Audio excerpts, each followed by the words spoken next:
Et salut tout le monde, c'est Geoffrey, et aujourd'hui du coup je retrouve pour une autre vidéo donc de révision des euros de physique, donc avec toujours donc ces euros de centrale que j'ai fait passer enfin ces exercices pardon, type centrale que j'ai fait passer donc bien en oral blanc.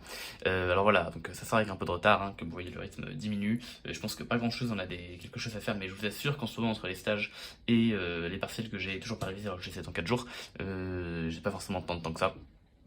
Bon, dans tous les cas aujourd'hui, donc avant de terminer la thermo et la mécaflux, on fait un peu de mécanique classique. Il faut savoir que la mécanique ça tombe vraiment beaucoup aux euros, en particulier à mine et à centrale. XNS ça tombe un peu moins, et CCP j'en sais pas vraiment grand chose, mais je pense qu'il n'y a pas de raison que ça tombe moins que mine centrale. En tout cas, mine centrale ça tombe vraiment beaucoup. Et c'est souvent pas forcément des exercices hyper compliqués.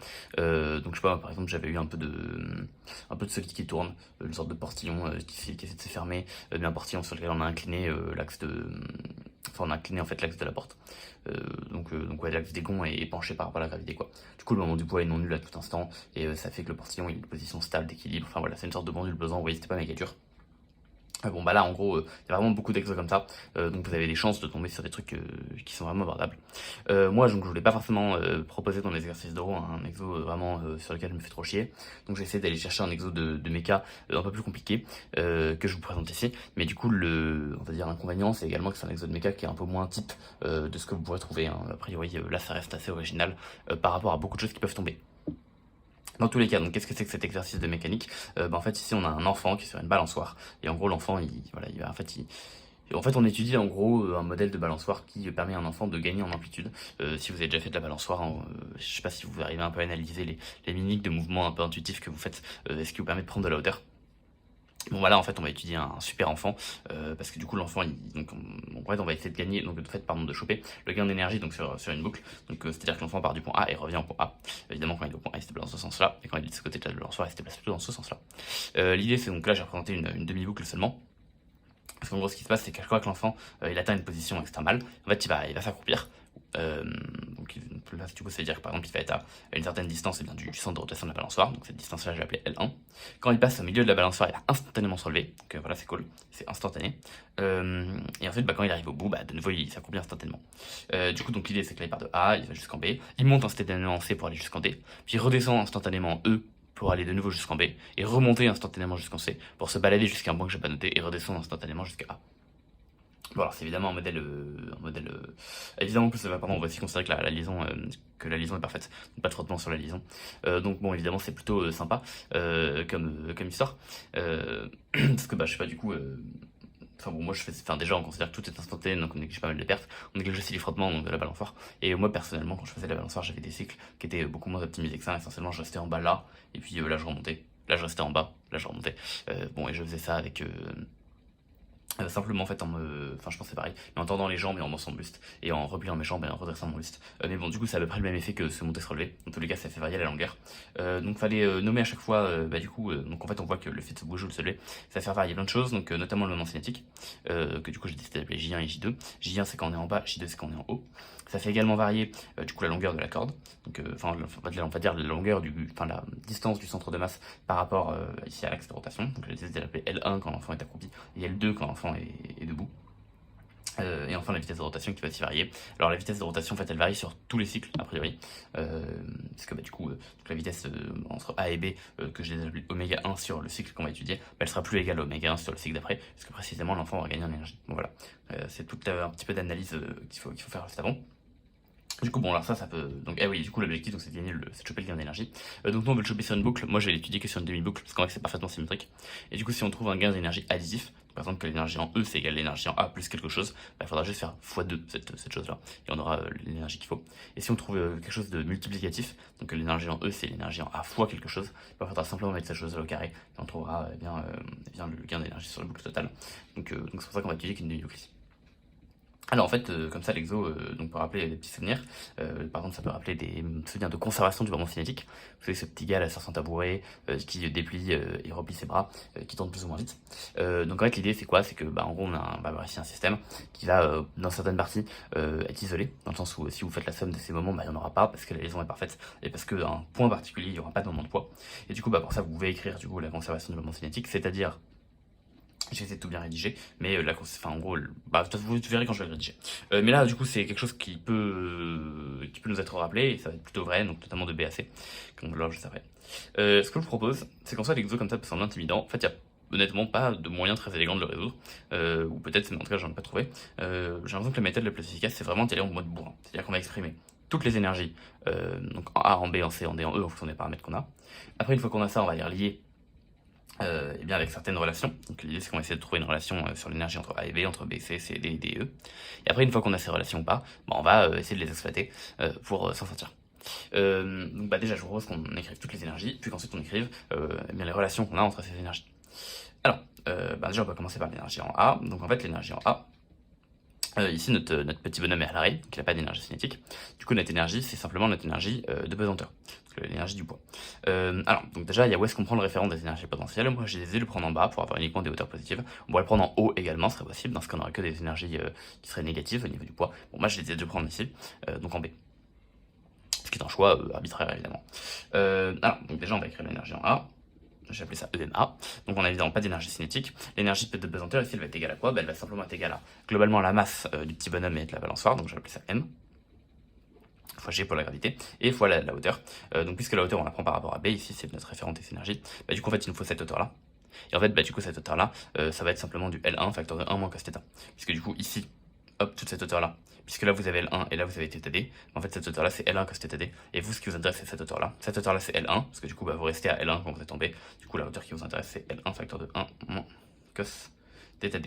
Je vais pas préciser également, mais du coup θg, θd, ce sont donc respectivement les angles du point A et du point E. Évidemment ces angles vont évoluer en fonction des cycles, donc là évidemment on se place sur un seul cycle. Ok, donc ça c'était θd. Après bah, du coup on va s'intéresser à l'énergie en B. Donc l'énergie en B, cette fois-ci, on n'a pas d'énergie de pesanteur parce qu'on est au point 0. Par contre, on va avoir une énergie cinétique. Donc là, il faut penser au fait qu'on étudie un solide en rotation. Donc ça, on peut le constater parce que j'ai introduit les moments cinétiques.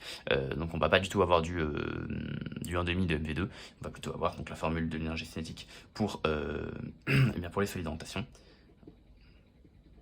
qui sera donc du 1,5 de J oméga. Ici, on est bien à oméga 1, puisqu'on est à J1, parce que quand on est à J1, on est à oméga 1, et on est bien à J1, puisqu'on est encore en bas. Ensuite, on va passer au point C.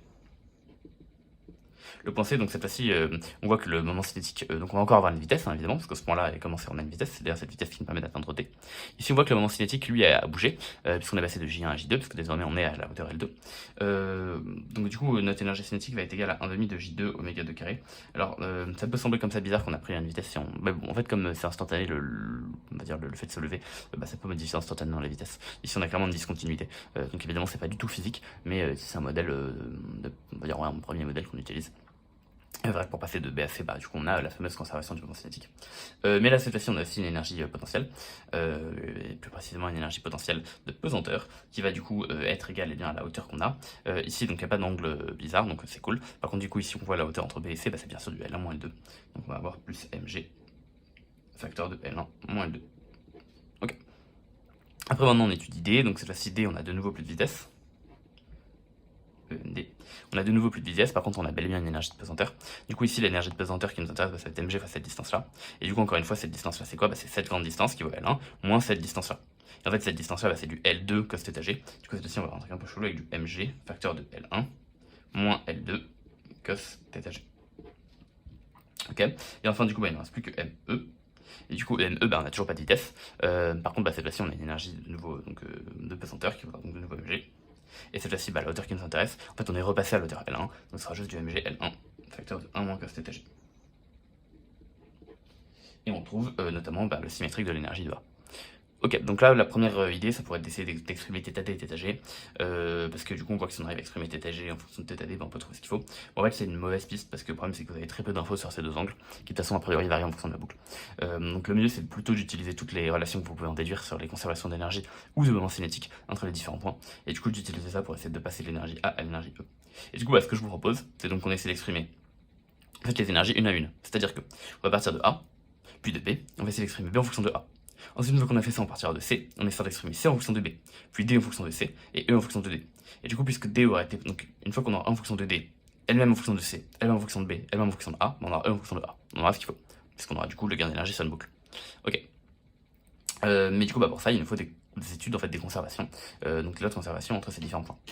Alors, on va commencer par la conservation entre A et B. Donc là, en fait, c'est assez simple. On a dit qu'on négligeait les frottements, tout type de frottement, hein, c'est-à-dire qu'à la fois, on n'a pas de frottement lié à l'air, on a dit que la liaison était parfaite. Donc en fait, ici, on a simplement une conservation de l'énergie mécanique, puisque bah, du coup, on n'a aucune force non conservative qui s'applique bien sur notre système. Et éventuellement on pourrait avoir la force d'attraction du fil, mais bon du coup elle travaille pas, puisque la vitesse est par là, hein. Donc bon, c'est un truc classique pour les pendules.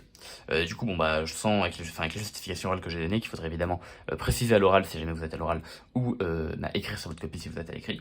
On peut donc en déduire par le théorème de l'énergie mécanique appliqué à notre système, donc enfant plus balançoire entre A et B, qu'on a l'énergie mécanique en A qui vaut l'énergie mécanique en B. Donc théorème de l'énergie mécanique au système enfant plus balançoire. Bon, évidemment, le référentiel, on va dire que c'est le référentiel de la balançoire, il est galiléen. Voilà. Vous n'avez aucune force conservative, donc du coup, ça vous donne directement l'énergie mécanique en A égale l'énergie mécanique en B. Ok. Vous avez en fait exactement la même loi et bien entre C et D. Parce que du coup, bah, pour les mêmes raisons, en fait, on voit qu'on a de nouveau un système avec un enfant qui va se déplacer. Bon, encore une fois, vous aurez en fait pas de force conservative, enfin c'est tous les mêmes arguments. D'ailleurs là je l'ai pas précisé mais c'est entre A et B. Du coup avec le même théorème, appliqué au même système dans le même référentiel, cette chose entre C et D, bah, vous en déduisez EMC égale EMD. Ok, EMD, voilà. Ok, ok donc là c'est cool. Après maintenant on peut essayer de passer entre B et C, puis entre D et E. Alors entre B et C, donc on a dit que ça nous est pensé comme on voit qu'il y a J qui varie, hein, ça peut nous faire penser donc à la conservation du moment cinétique. On peut donc avoir envie d'utiliser le fait qu'on ait justement conservation ou pas, hein, du moment cinétique, on peut pas regarder. Donc en fait entre B et C, bon ce qui est pratique c'est que l'enfant se fait instantanément, et surtout ce qui est pratique à ce moment là, c'est qu'ici le poids travaille pas. Donc en fait non plutôt le moment du poids est nul. Pourquoi? Parce que du coup votre axe de rotation ici ça sera O, B ou OC, hein, ce sera votre fameux OM en vecteur, et vous faites vectoriel le poids, sauf que du coup le poids est collinéaire à tout ça, donc en fait votre moment du poids ici est nul, et du coup puisque le moment de la liaison est nul, parce que vous avez dit que la liaison était parfaite, en fait ici vous n'avez aucun moment, du coup si vous appliquez, attention, le TMC, donc le théorème du moment cinétique, au système enfant plus balançoire, dans un référentiel encore une fois de la balançoire, donc galiléen, bon je précise pas, entre B et C. Et il faut également préciser que vous l'appliquez par rapport à O fixe dans le référentiel.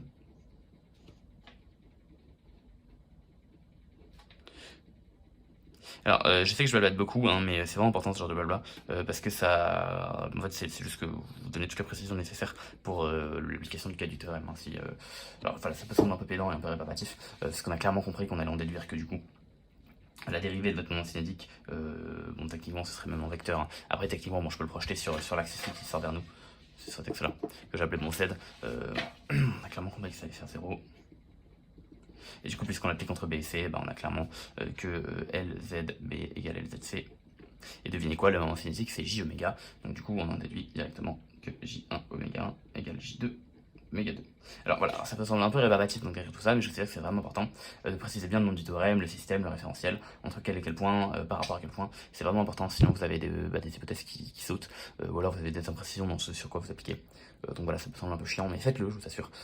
C'est très élégant et ça vous permet d'être sûr de ne pas oublier des choses ou de se tromper. Bon, ok, on a une troisième relation. Alors à partir de là, on pourrait essayer d'en chercher entre D, pardon. En fait, on va pas en avoir besoin. L'idée ici qui est chiante, c'est que donc on pourrait essayer d'utiliser un théorème énergétique. Mais bon, ça va pas forcément nous donner grand chose parce que EMD est pas du tout égal à EME. Pourquoi? Parce que là vous avez un travail interne en fait, hein. C'est justement d'ailleurs l'origine du gain d'énergie, notamment il est là, c'est le fait que l'enfant s'accroupisse, donc vous avez des forces internes qui travaillent. De toute façon vous pouvez le voir parce que EME et EMD sont clairement pas égaux, sinon ça voudrait dire que vous auriez L2 cos θg qui vaudrait L1 cos θg, bon voilà, du coup L2 égale 1, c'est pas méga important, enfin c'est pas méga intéressant, pardon, vous voyez pas très bien. Du coup, clairement, EMD et EME sont pas égales. Donc ici, vous n'avez pas la possibilité d'effectuer un théorème de conservation de l'énergie ici. Alors après, on pourrait essayer d'utiliser un théorème du moment cinétique. Ça va pas marcher du tout non plus, parce que cette fois-ci, votre moment du poids, il est pas nul.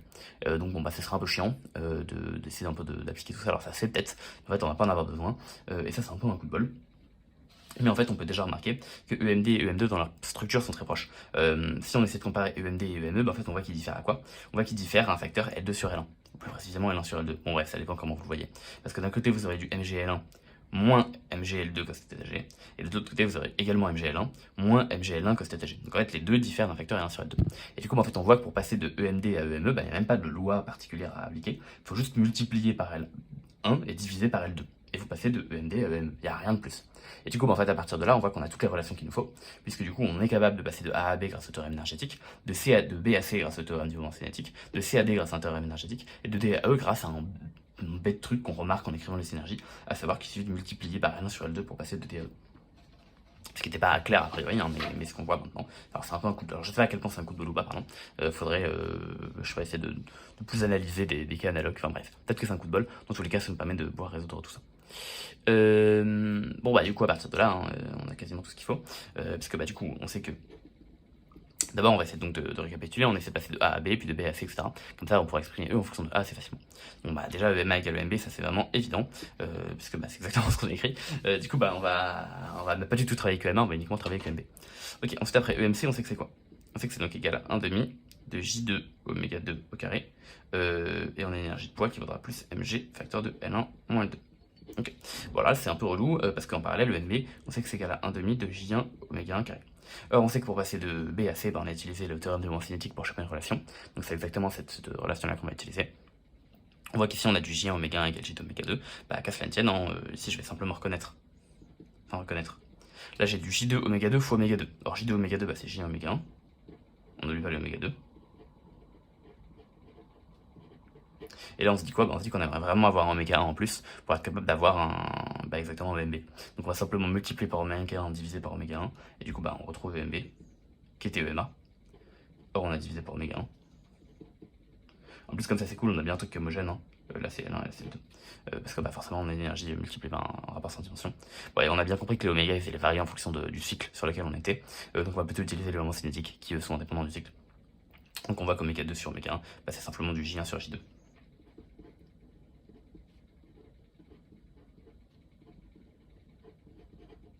C'est un peu mieux. Ok. Bon c'est cool. À partir de là, du coup maintenant on sait que ça c'est également égal à EMC, donc ça c'est également égal à EMD. On utilise la troisième loi qu'on a fait. Du coup EMD, on sait que c'est égal à quoi? On a vu que c'était égal à du MG facteur de L1 moins L2 cos θg.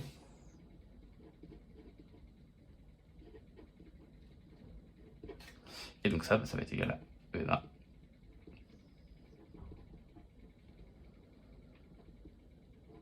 Bon là du coup vous voyez qu'on est quasiment, hein, parce que du coup à partir du moment où on a ça, on a vu que pour passer de EMD à EME, il fallait simplement multiplier par L1 sur L2. Donc en fait on voit qu'on a quasiment tout ce qu'il faut, sauf qu'on peut quand même encore simplifier quelques trucs.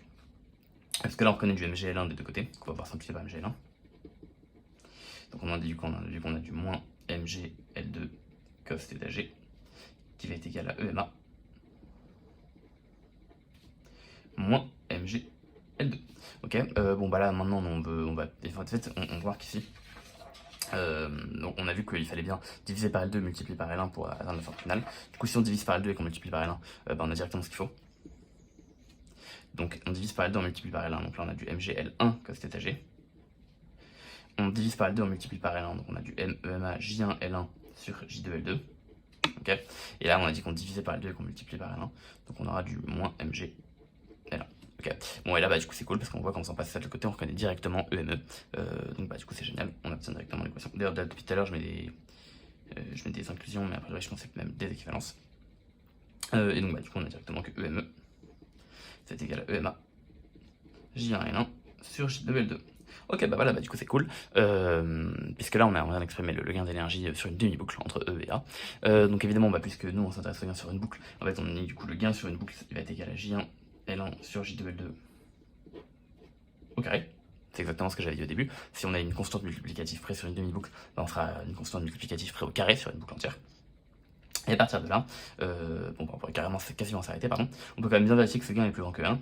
Alors du coup en première approximation, en fait on va dire que J1 c'est globalement égal à ML1 au carré, et que J2 c'est globalement égal à ML2 au carré. Du coup là on voit bien sûr que si J1 sur J2, les M vont se simplifier, et c'est bien parce que justement on avait déjà un L1 au numérateur et un L2 au dénominateur. Donc en fait on va obtenir du L1 au cube sur L2 au cube, et le tout est au carré. Donc en fait on voit que le gain est globalement proportionnel à L1 sur L2 à la puissance 6. Voilà. Donc en fait on voit qu'on gagne de l'énergie globalement lorsque on a lorsqu'en fait on se ramène vers le centre en étant très bas, et lorsqu'on s'éloigne du centre en étant très haut. Et en fait, du coup, ce gain donc en hauteur, c'est exactement ce que moi je fais, encore une fois, quand j'utilise la balançoire, c'est-à-dire tendre les jambes et tendre le buste, de manière à être horizontale lorsque je suis sur une partie descendante puis remontante. Donc là, du coup, j'ai un L1 qui est bas, et après, je fais modifier mon moment d'inertie en me redressant et en rabattant mes jambes de manière à être globalement quasiment accroupi, voire en fait assis sur la balançoire. Et du coup, là, c'est plutôt de D à ce point-là, que je sais pas, je pourrais appeler genre F. Et on voit que sur cette partie-là, du coup, voilà, j'aurai un gain d'énergie. Bon, alors évidemment, là, on a fait une étude optimale de la balançoire, parce qu'on a dit que j'ai tous les frottements. En plus, notre bonhomme, il se lève et il s'accroupit instantanément. Enfin bref, donc bon, c'est évidemment une étude idéale. Mais on voit quand même que globalement, on retrouve donc ce rapport L1 sur L2 à la puissance 6, qui est plutôt vérifié, et qui donc traduit bien en fait un changement du moment cinétique pour parfois parvenir à ses fins. Et enfin, la toute dernière question, donc, l'origine du gain d'énergie, il n'y a pas d'énergie, il n'y a pas de gain d'énergie pour cause externe, donc en fait c'est bien sûr le travail interne, simplement le fait qu'on a les muscles de notre petit bonhomme qui bouge, et qui du coup vont venir apporter le travail nécessaire pour se déplacer. Et donc ce travail en fait il est apporté notamment, comme on a vu, de D à E, parce qu'on a clairement l'énergie qui va varier, mais également de B à C, parce qu'on a également clairement l'énergie qui varie. EMD n'est pas du tout égal à EMC. On a conservation du moment cinétique ici, mais on n'a pas du tout conservation de l'énergie. Donc c'est là que le travail interne, cette fois-ci des forces de l'enfant, va venir fonctionner. Enfin, va venir créer un gain d'énergie. Du coup, on voit que l'exao en soi est assez chelou. Enfin, je trouve en tout cas qu'il est assez chelou, dans le sens où il déteint, enfin, je sais pas, non, il déteint pas du tout, c'est une erreur de langage. Bon, bref, on voit qu'il est pas forcément très proche de ce qu'on peut voir un peu plus habituellement. En termes de méthode, en fait, il n'y a pas forcément tant de choses que ça à appliquer. Il faut essentiellement essayer de bien paramétrer le problème. Après, une fois que vous avez fait ça, d'exprimer toutes les énergies, et puis d'essayer de passer bourrinement de EMB à EME, enfin de EMA à EME, en essayant d'exprimer toutes les conservations que vous avez.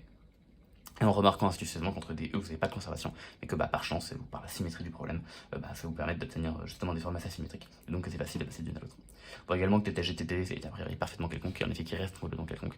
Théoriquement, avec cette méthode, on est pouvoir censé atteindre, je sais pas, même pouvoir censé faire des tours de looping complets autour de la balançoire. Donc évidemment, on aurait des θG, des θD énormes, ça ne pose absolument aucun problème ici au niveau des calculs. Voilà, je laisse ici entre 0 sur 2, ça ne pose aucun souci. Bon voilà, donc c'est un exo qui est en soi sympa. Je trouve pas exo de l'année, mais je sais qu'en mécanique, je trouve que c'est dur de réellement proposer des choses intéressantes et sympas à proposer, sans juste retaper du cours ou des TD classiques. Dans tous les cas, j'espère que ça vous aura plu. Je vous souhaite un bon courage à tous les gens qui vont commencer à passer leurs euros cette semaine. Encore désolé pour le rythme de sortie qui est un peu plus, disons, lent et poussif que ce que j'avais prévu de faire à la base, mais bon voilà, on est occupé, c'est la vie.